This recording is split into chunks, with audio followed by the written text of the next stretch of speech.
Ko iyo nyaya ye-desperation for love kayakazondisiya pama1 muSandton.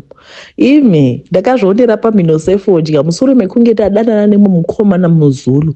Bambo vake ndiso matekisi KZN ende iye akanga ari mazviri asi haana kundiudza nekuti airatidzika kuti akanga ari musalad uyezve aigara mupenthouse. Ndakanga ndine mibvunzo yakawanda pamusaka pemabehaviors emukomana uyu.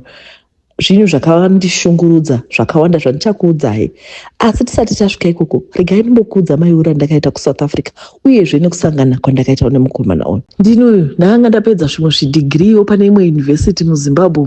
Munozivawo iyo yaikungonzi vabereki vako vanongoti enda kuyunivhesiti. Apa kana kutomboziva kuti kuyunivhesiti kwacho ndikumboendera chii. Ndakangobva ndangoudzwa purogiramu yekuita namai vangu ndikabva ndangoti regai ndichingotevedzerawo zvavari kuda. Ndakaita purogiramu iya ndokubva ndapedza basa ringamuka ndopandakazodozoguma zvedaenda kutemporary teaching.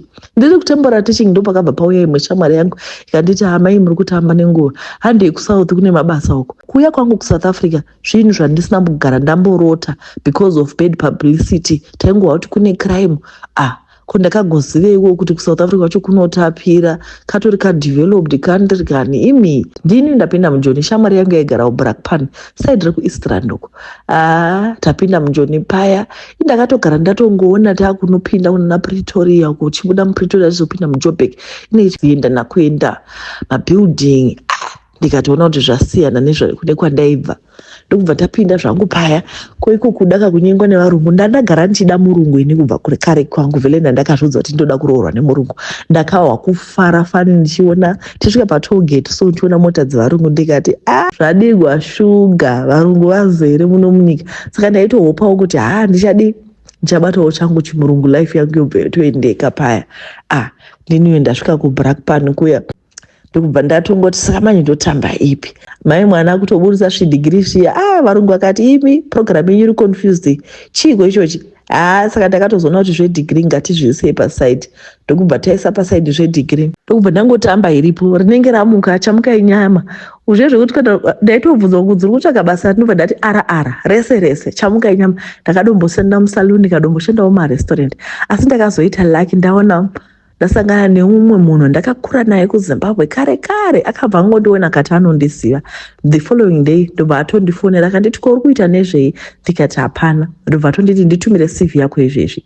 Ko kujonika kuti uwane basa kazhinji kacho nyaya dzekungopinzana ikoko ndokuwanda kwandakazoita basa pane imwe kambani muSandton.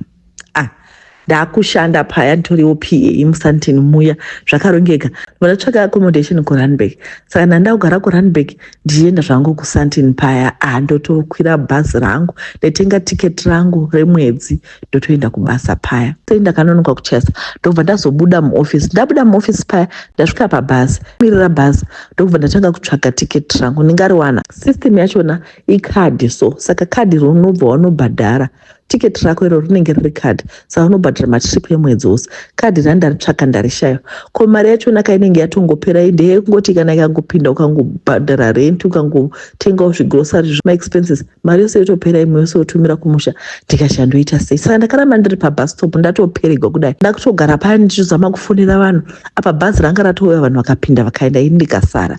Ndopandakazoona imwe mota ichipfuura kudai. Mota yanga iri Mercedes. Munoziva Mercedes iya dzakati rebei kudai yange yakareba haisi pfupi yange yakareba. Kumashure kwako kwakagara vamwe bhodhi munongozivawo kumashure kwako kwakagara bhodhi avo vakanga vari vatsvuku vane ganda rakanaka vakabva vavhura windo kudai ndokubva vanditarisa ende inini at this point ndakatobata shaya ndakaperegwa zvezvekuti manje ndoita sei. Ndobva vainda handiti munongozivawo rodhi dzekuSouth Africa zvekuti kana ukaona zvawaona haukwanisi kuita U-turn unofanirwa kuenda unotsvaga kunotena kumberi because hapana pekutena inenge iri one way. 2 minutes 2 seconds mota yadzoka kune rimwe lane. Mota bhodhi avo vakanga vagara kumashure vachiratidza kuti vakanga vane ganda ravo rakaguta raigezwa nomukaka. Driver ndokubva apaka akaisa mahazards ndokubva aburuka kati hanzi kudiwa nabhosi wangu. Ndakashamisika kuti ko bhosi wake unondizira kupi. Ndikabva ndafunga kuti maybe it was one of our clients. Ndokubva ndatoenda ndobva ndamumhorosa akanditi kudambudziko chii kubata hashaya kudai. Bva ndatomuudza kuti ndandadorasa tiketi rangu saka ndatoperegwa ipapo. I actually thought kuti you are one of our clients. ekubasa kwedu. Ndobva ati aiwa handisi, but imari mandatomudza mari yandakanga ndichida. Akabva andipa business card rake ndokubva andipa bus fare akati chimirira bhazi rinotevera because hazvisi safe kuti ufambe manheru. Andipa business card paakazonditi undifonere ndokubva mota yaenda. Ini ndobva ndatosarawo bhazi pasinawo 30 minutes bhazi richitosvika ndichitokwira ndichienda kumba. Ndakafara fani ndaona good Samaritan ndikati zvinhu zvangu zvafamba zvakanaka nhasi. It was just a horrible day. Kumufonera handina kuzombomufonera ini. Ndakatokanganwa nezvake ndikatoendera mberi neupenyu hwangu. I was not even after men. Regai ndimbokuudza izvi, loneliness ikandibaya. Zviya zvekuti unochinyatsona kuti ndinongoziva vanhu 2 kana 3. At this point ndaisa shamwari yangu yekublackpan yakandiunza kuSouth Africa. Number 2, hama yangu yakandipedza basa. But ndandisina, my phone book was just empty. Ndandisina kana vanhu vekutamba navo. So I just became lonely. Ndandine boyfriend yangu kuZimbabwe and I was missing him a lot. Ndandagarawo nguva yakati rebei ndisina kumuona. Ndakazoti one day ndiri kubasa ndikaona Pudivaya vapindira. That was 3 months later. Pudivaya vasvika pabasa apa. Vaitaura nabosi wangu. Ndokubva tangoti ndobva ndangomhurusa. Ndobva toti uriraiti here? Ndandakangomira foni kwako ndipe phone number dzako. Ndobva ndamupa phone number dzangu. Ina handina kuziva kuti munhu atori nemainterest. Kubva ipapo ndobva azondifonera akati can we do dinner together? Ini pamusaka loneliness. Ndakabva ndatoti no, it's okay, ndakagashira mudenga because I had no one to hang out with. Kubasa kwedu vanhu vandaishanda navo mostly vanga vari vanhu vakuru uyezve vari varungu. Ndakatofarawo kuti ndazowana futi munhu uya zviya zvekungoti kutongoti ndiye mufesi yakambondibatsira, at least I owe him. Takabva taenda manheru kuti kasangana pane imwe restaurant ndokubva atotenga dinner paya ndobva tatodya tichitaura nyaya tichifara. Handidi kunyepera iyo takaklika zviya zvekuti munomboza relationship iya isiri forced kuti mune muchingotaura nyaya zvichingoflowa. It was a great evening. Ndobva aenda neni kumba ndobva anondidropa koini ndisina mota ndobva adzokera ake kumba ndobva atozonditextira akati it was nice hanging out with you. 2 days later Korea guy akabva apindira kuoffice. Ndikashamisika kuti chii, ndakangonzwa kuti kwai pane delivery yako. Ndobva ndaona bouquet remaruva negift bag. Mugift bag mama mune phone new one, BlackBerry. This was my dream, like I've always wanted a BlackBerry. Ndikati ko wandibvira nepi mukomana uyu. Ndakafara zvisingaite. Papa nechinoti chachakanzi you're such an amazing person, you have an amazing heart, love Mark. Ndikati ngomuti Mark, asi munongoziva kuti Mazulu hanipe vana mazita echirungu, asi kungorasa vavengi regaiti ngomuti Mark. Ndakafara kwazvo ndikati Mark akanga ane mwoyo wakanaka, ungonditengerawo BlackBerry. Ndakabva ndamutenda zvisingaite. Ndakatira kuti umufonera kuti Mark waitindibvira nepa, I've always wanted to have such a phone. 2 days later akabva nditi handeitisa palunch paya taenda. Ndiyo yanditengera Chanel. Imi bhegi randakara ndichida agonditengera nemaperfume anodhura. Ndikati mufesi uyu ko why achiita zvese izvi? Akaramba achinditengera magift. Zviya zvekuti ndakatozoona kuti mufesi uyu akanga neinterest mandiri. Iniwo zvendikabva ndatongotiwo ko ndingagodi regai ndingopindawo semunhu anga nesharawo. Next date akabva ndiinvita kumba kwake. Akaenda kumba kwake, I was shocked. This guy was just a year older than me. But tikati chipinda mom, aigara mupenthouse. The house was so beautiful, so modern, mauri fully furnished, makanaka. Munongozivawo zvemapenthouse. Takashamisika ndikamuti Mark, what do you do? Akabva ngonditi ndinoita zvekutrade. Ndokubva anyarara. Takatanga kutaura nyaya ndobva atonditi anga akaguma kudya sadza kare, saka aida kuti ndimubikire sadza. Ndobva ndatosumuka ndikamubikira sadza paya. Akafara akati vasikana vekuZimbabwe mune hunhu imi. Ndobva ndatopedza ndikatosukawo ndiroka zviyawo zvekungotiwo zvewife material ka uchingozama kuzvimaketa kuti vaya ndobva vatofara ndobva vandiperekedza kumba zvakare vanondisiya. Ichi chakava chijaira chedu tikatanga kuva vanhu vanospend time together, and iye akati I would like to get to know you kusva musina kumboshata naime vanhu vekuZimbabwe kuse isu maSouth African tichivenga maZimbabwean. Ndaikanga ndichimuda mukomana. Pamwe inyaya yekuti ndakanga ndisina shamwari zvandambotaura kana kuti inyaya yezharawo yerudo, asi ndakanga ndichimuda. Ndaimuremekedza mangwana ndaimutumira message kuti good morning handsome, uri sei, masikati ndomuswedza. Kana ndikaenda kumba kwake ndaisiya ndamuklinira. zvinhu zvakamufadza akati handisati ndambosangana nemusikana akaita so, ende ini panguva yese iyi yainditengera mapresent handina kana musi one wandakamukumbira mari. Saka I think zvakamuitira impression yekuti musikana uyu munhu akanaka. Kubva ipapo ndopakazondiinvita kumba kwake, ndobva ndiudza kuti iwo ndinokuda, ndinoda kukuroora. Ndakafara fane ndikati finally the cows are going home. Zangu tu vadiki kwandiri about 5 years vanga vatoroogwa. Apa ini zvenda ndamboita zvekuenda kuzviyunivhesiti zviya, apa hapana chakabuda, ndazodzoka makore ari kufamba hapana kana uri kundinyenga. This was a dream come true. Iniwoka semunhu akanga achitengerwa mapresent naMaki zuva nezuva, ndakatozongosvika papoint yekuti ndainyazofila kuti I owe him. Zvekuti unozoona kuti munhu ari kutengera kana bhegi re15-20,000, iwe unomutengera masocks, unozoona kuti panapa ini ndiri kumukwereta munhu, ende kana whatever he says goes because unomukwereta. On this day akabva nditi uya kumba, taenda kumba kwaya, ndobva tichitongopinda mumba ndakaona kuti munhu akanga ari pamood iya yekuda kundibata-bata. Ndokubva tondibata-bata paye. It was our first time because nguva yose takanga tisingaiti zvinhu izvi. Akandibata-bata, akanditsvoda, akaenda neni mubedroom. The previous night ndandatomuudza kuti ndiri kunzwa period pain. Saka anga atonditumira mabrufen nemapainkiller. Next thing ndatoona munhu ari kuda kutonditsvoda-tsvoda. Ndikashamisika kuti kwaunongonditsvoda-tsvoda sei ini ndakakuudza kuti ndiri kumaperiods. Ndokubva haana kumbotaura, akangoti hazvina basa. Akabva angonditi shh, akaisa chigumwe chake pamuromo pangu. Ndobva munhu ndatoona munhu akutoenderera mberi paya, munhu akutoenderera mberi, munhu akutondikurura. Ndikashamisika. Asi semunhu akanga achikwereta sekutaura kwandaita, ndakabva ndangonyarara. Bhudhi vaya ndivo avo neni avo vagotanga kunanzva shinda. Kana chiti kunanzva shinda muhwisisa zvandiri kutaura, ndiri kutaura pachikuru. Vagotanga kunanzva shinda. Apa koshinda yakazara kamurova. Mukoma vaya vagonanzva zvese ropa riya.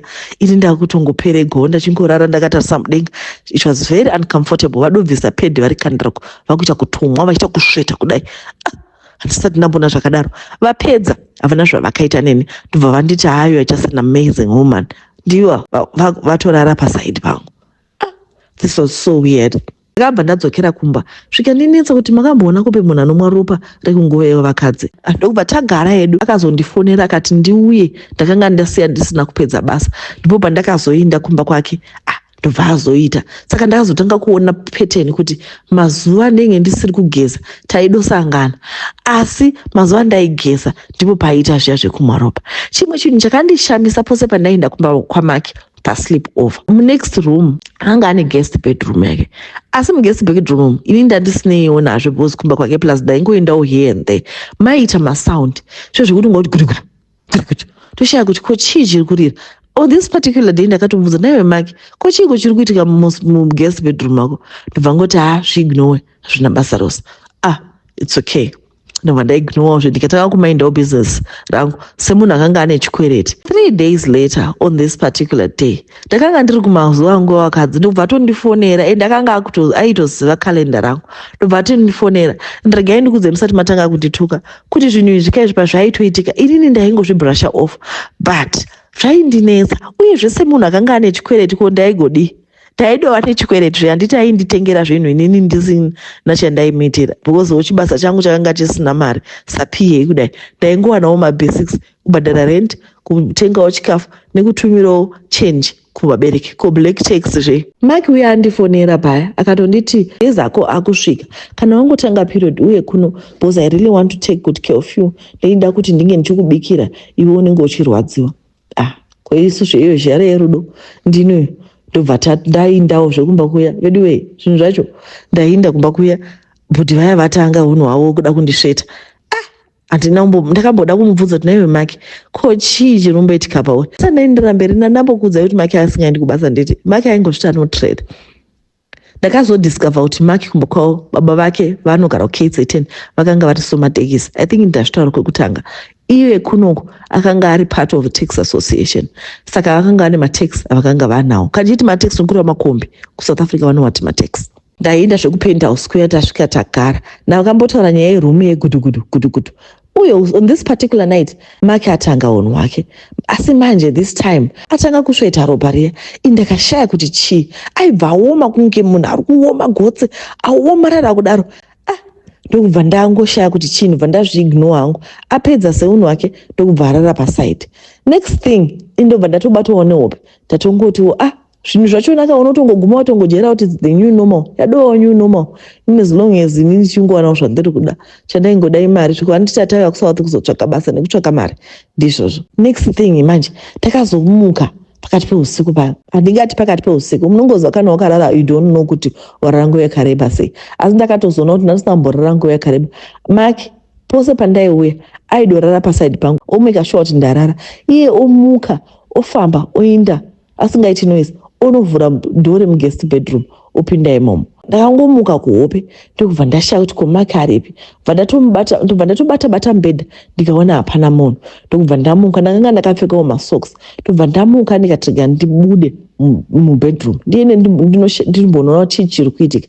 Handidi kunyepera. On this day I actually felt something chichiti muka unoona. Ndobva ndamuka. Pandakamuka make akanga aipinda muguest bedroom. Make apinda muguest bedroom akabva asiya dhoo rakaita kakushamirira mbijana. Iniwo pandakamuka ndikagara pamubhedha ndokubva ndazowana simba. Ndobva ndamuka. I was very sleepy. Ndikatoshama nyaya yangu bva ndabuda mubedroom. Asi make akanga ari busy ari muguest bedroom. Iniwo ndokubva ndamuka ndikatanga kufamba ndichienda kukitchen nekuliving room kuti ndinyazoona kuti komake aripi. Asi ari kushanda kana kuti ari kutrader mausiku. Handiti munongoziva vanhu vanoita zvekutrader forex because imba make maitoratidza kuti munhu anotrader nekuti mamakanakisa. Ndokubva ndatoti rega ndinomutarisa muliving room. Ndokupinda muliving room hamuna munhu. Ndokubva ndafamba ndakananga kudirection yeguest bedroom because paside peguest bedroom panga pane imwe bathroom. Asi mubedroom make manga magara mune yanga yagara iri insuit. Chakazoita kuti ndiinde kuside reguest bedroom ndakawa munhu achiti kuri kuitwa masound. Remember guest bedroom iyi ndandatombobvunza make kuti sei muguest bedroom muchigara mune masound. Ndopandakabva ndafamba zvinyoronyoro ndiri kuva munhu ari kuita masounds ekurutsa ari kugomera. Ndopandakasvika ndikamira. Ndisati ndapinda chimwe chinhu chakangoti mira. Ndobva ndamira dhoo rari partially open. Ndopandakaona munhu ari kurutsa ropa asi paari kurutsira mudhishi. Then next thing ndakazoona pane nyoka iri kubuda iri kuvhumuka yaita kuyerera kudai ichiyerera ikasvika ikatanga kumwa ropa riya. Ndakawa kupera simba ndikamira. Mabvi angu akatonhora. Nyoka iya ndokubva yapedza kumwa ropa riya. Yamwa ropa ndokubva yaenda pana make ikazvimbundiridza. The next thing make ndakaona achiburitsa nhengo yake ndokubva abata achivhura nyoka iya achizama kurara nenyo imi achizama kupinza chiurume hwake. Nyoka yaita ichitsvedza zvichita kunge zvoda kupinda zvichitsvedza. Ndakapera simba. Ndakaramba ndakamira. Simba rekufamba ndakanga ndisina. Simba rekuskrima ndakanga ndisina. Kukana nyoka iye make nenyoka yake vakandiuraya. Ndobva ndaramba ndakamira paya. Ndopandakazoona make apedza zvaita akamboita kunge akugwina so akaita kunge munhu akuita kunge akushandura maziso. Pasina 2 minutes ndobva nyoka iya yasiyana namake. Ndobva yaenda paside. Ndobva yanorutsa. Yakuchirutsa manje iye zvino haicharutsi ropa. Anga achirutsa ropa ndimake. Yakuchirutsa mazimbari. Mari yainga iri US dollars. Endezve yaibuda ine rute rwenyoka. Pasina 2 minutes nyoka yakabva yangodisappear. Yakabva yangoyerera yakananga pane imwe kona. I had seen enough for the night. Ndakafamba zvinyoronyoro ndikadzokera mubedroom ndikanovata. Pasina 30 minutes make akanga akugeza. Akati apedza kugeza ndobva auya akazorara neni. Hana yangu yakarova. Ndakapinda mumachira make akabva apedza kugeza ndokubva atouya akasvika akandiguma. Ndobva ndatoridza ngonono ndikaita semunhu ayo akarara. Akunhu wait kuti kuedze. Iyewo pasina nguva semunhu akanga abata basa akabva adorara ndobva atanga kuridza ngonono. Ini ndakakoniwa kurara usiku hwese. Episode iya yenyoka ichimumoneredza uyezve achiburitsa chinhu chake achichipinza munyoka yakaramba ichireplaya mupfungwa dzangu. Ininiwo ndakatanga kufunga kuti saka chinhu ichi chaipinda munyoka chaipinda mandiri zvakare. 4 o'clock ndakabva ndamuka ndikanogeza. I didn't want to act suspicious. Ndapedza kugeza asi chero kudlamba ndakanga ndakutosema, chero kufamba ndakanga ndakutya kuti kokana nyoka yaikazobuda ikauya kwandiri. Next ndakabva ndatora bhegi rangu but morning mark I'm leaving ndine early meeting rega ndinogadzirira ndokubva ndatobuda ndobva ndaenda. Kubva ipapo ndakanga ndisachadi anything to do with him. Ndakazongomudza kuti inini vadzimu vangu vari kuti ndimbotora break pazvinhu zvekudanana izvi, pane zviri kuitika. Ndakutotanga kuita sangoma, saka ndambonzi ndimbomira kuita zvemukomana. Zvinhu zvandanga ndafunga, ndatora nguva yangu ndichifaidziva kuti Maki munhu anoita zviya zvematradition nemabeliefs. Saka pandakangotaura kuti ndakuda kutwasa, akabva azvibelieve. Relationship yedu yakazongotonhora slowly, then it died a natural death. Kubva ipapo chero kudanana nemunhu ndaiwa kuzeza, ndakatanga kutotya. Ndakatozombogara kana 3 years ndisina munhu wandodanana naye. Ndakazoroorwa hangu, nanhasi ndikazvifunga mwoyo wangu unomira, uyezve ndinonzwa kumerera nekunzwa kutya nezvinhu zvinoitwa navanhu. Ndiyo nyaya yangu iyi. Kune vasikana vanoita zvekudana nevakomana vanobva kune dzimwe nyika, ivai careful. Tatenda, iyi nyaya inotyisa kwazvo. Ndanzwawo kutya pandanga ndichiverenga zvinhu zviri kuitika munyika, zvinhu zvinotyisa. Madzimai, vasikana, ngatingoita careful padating up. Vanhu vanobata zvakawanda. You need to pray for munhu waunenge uchitsvaka. Hanzi even murume achakuroora, you need to start praying. Vanamai vane vana izvezvi vari vadoko, idotangai kuvanamatira kuti Mwari paachazoroorwa mwana wangu itai kuti afambe munzira iri right, direct her path, asangane nevanhu vari right, kwete kuti munhu azorasika uzosangana nevanhu vanenge vachibata. Hanzi do not be equally yoked to unbelievers. Kana iwe uchibhilivha zvemushonga, rogwa nemushonga. Kana iwe uchibhilivha muna Mwari, rogwa naMwari, nemunhu wekwamwari, because hatidi kuti dhongi nemombe zvinge zvichidhonzerana pamwe chete. Imagine dhongi nemombe zvaiswa pajogwe, hazvizonyatsofambi zvakanaka ka. Dhongi riri less, mombe ichidhonza yoga, saka hazvizofambi zvakanaka. Ndopaperera yedu tatenda.